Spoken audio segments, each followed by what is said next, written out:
Right, we'll start with the meatballs. Presentation, not bad. It's a big sloppy mess.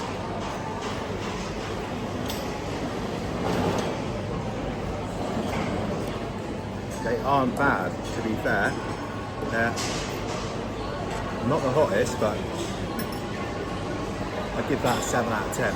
We had to queue for about 20 minutes for this food as well. The chicken select.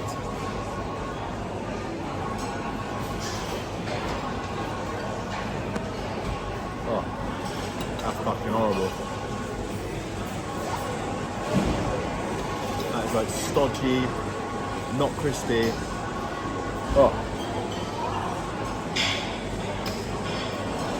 Chips are cold.